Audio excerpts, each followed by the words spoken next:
मेरे जिगरी दोस्तों, नमस्कार फ्रेंड्स। फिलहाल हम लोग सीमा और असीम इस विषय पर बातें कर रहे हैं और आज मैं आपसे चर्चा करने जा रहा हूं कि हमें अपनी सीमा की सही सही पहचान होनी ही चाहिए। इसका कारण है, देखिए, होता यह है कि जब हम खूब मोटिवेशनल लेक्चर सुनते हैं या किसी की जोशीली बातें याद आ जाती हैं तो ऐसा लगने लगता है जैसे कि हम भी कर सकते हैं, कुछ भी कर सकते हैं। हम भी कर सकते हैं, वहां तक तो बात ठीक है, लेकिन कुछ भी कर सकते हैं वहां पर बात थोड़ी सी अवैज्ञानिक, अतार्किक सी होने लगती है। इसलिए मुझे लगा कि सबसे पहले तो हमें इस पर बात करनी ही चाहिए कि हम अपनी अपनी सीमाओं को बहुत ही तार्किक स्तर पर, यथार्थवादी तरीके से पहचानें। क्योंकि देखिए, जब हम पहचान लेते हैं अपने आप को कि बस मेरी इतनी ही क्षमता है, तो अब दो बातें होती हैं। पहली बात तो यह कि मैं अपने जीवन के बारे में जो फैसले करूंगा वो अपनी इस क्षमता के अनुकूल ही करूंगा, राइट।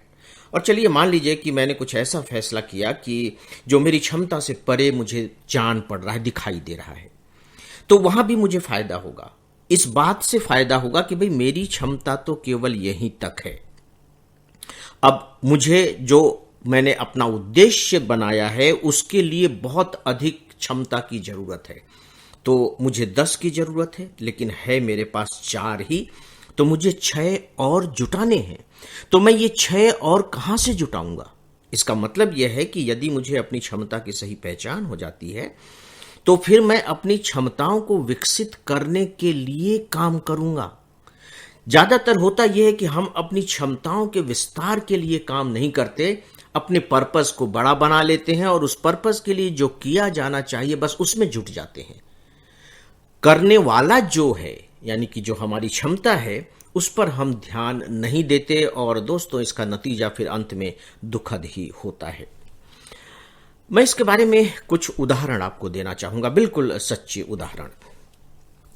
फ्रेंड्स, बिस्मिल्लाह खां साहब का नाम आप लोगों ने सुना होगा और मैं उन सौभाग्यशाली लोगों में हूं जिनको बिस्मिल्लाह खां को के सामने बैठकर बिल्कुल नजदीक से महसूस करने का और सुनने का मौका मिला है। बिस्मिल्लाह खां साहब जिन्हें भारत रत्न दिया गया, क्या शहनाई बजाते थे और इतने सरल सहज व्यक्ति। ऐसा लगता था कि इस बुढ़ापे में भी उनके चेहरे पर पूरी तरह से उनका जो बालक है वो बाहर खेल रहा है, दिखाई दे रहा है। बिस्मिल्लाह खां साहब, जब उन्हें भारत रत्न दिया गया तो उस समय दूरदर्शन पर उनका एक इंटरव्यू आया था और उस इंटरव्यू में उनसे पूछा गया था कि अब तो आपको भारत रत्न मिल चुका है, आप इतने फेमस म्यूजिशियन हो चुके हैं, इतिहास में आपका नाम दर्ज हो चुका है, तो अब आपको क्या लगता है कि बस हो गया, जो कुछ भी पाना था आपने पा लिया?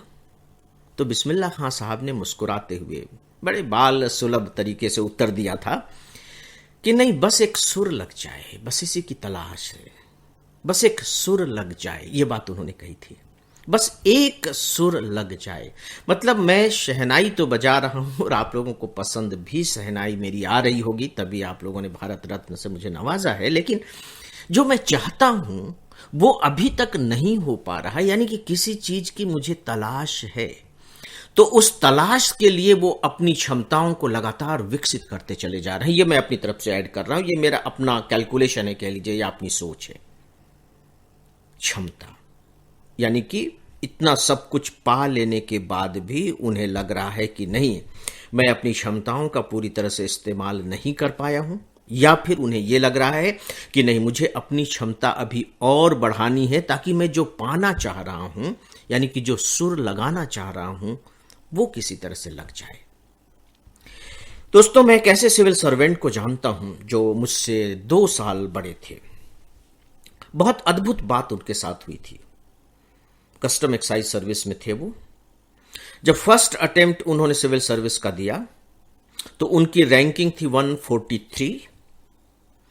सेकेंड बार दिया तो उनकी रैंकिंग आई 142, यानी कि एक रैंक वो बढ़े। और तीसरी बार जब उन्होंने अटेम्प्ट दिया तो उनकी रैंकिंग आई 141, यानी कि 143, 142 और 141। आप देख रहे हैं, ग्राफ देखिए। और उस समय 3 अटेम्प्ट ही हुआ करते थे। मैं 1980 के आसपास की बात बता रहा हूं। अब आप इस ग्राफ को देखिए, मतलब पहली बार तैयारी करके उन्होंने अपनी क्षमताओं को उच्चतम सीमा तक पहुंचा दिया और एक 143 रैंक लेकर के आ गए और सिविल सर्वेंट बन भी गए और बहुत ही प्यारे बड़े सफल और सिविल सर्वेंट रहे वो। अपने कैरियर में उन्होंने टॉप तक कोई स्पर्श किया, ये सब बातें हैं। इसके बाद फिर तैयारी करके दे रहे हैं तो 142 और फिर दे रहे हैं तो 141। तो आपको नहीं लगता है कि आसपास ही है वो? यानी कि उनकी जो अपनी क्षमता थी उस क्षमता को उन्होंने इन्हेंस नहीं किया, उसे नहीं बढ़ाया। हाँ, वो पढ़ते रहे, जो कुछ भी चीजें रही दोहराते रहे, या यूं कह लीजिए कि हमारी जो अपनी क्षमताएं हैं हम उन क्षमताओं को आधार बना करके ही मेहनत करते रहते हैं, लेकिन उससे फिर परिणाम नहीं आते। हम अपनी क्षमताओं पर जब काम नहीं करेंगे तो इसी तरह के परिणाम हमें मिलेंगे। लेकिन यदि मैं अपनी क्षमता को पहचान लेता हूं तो डेफिनेटली मैं सबसे पहला काम यह करूंगा कि अपनी क्षमता को कैसे तोड़ूं।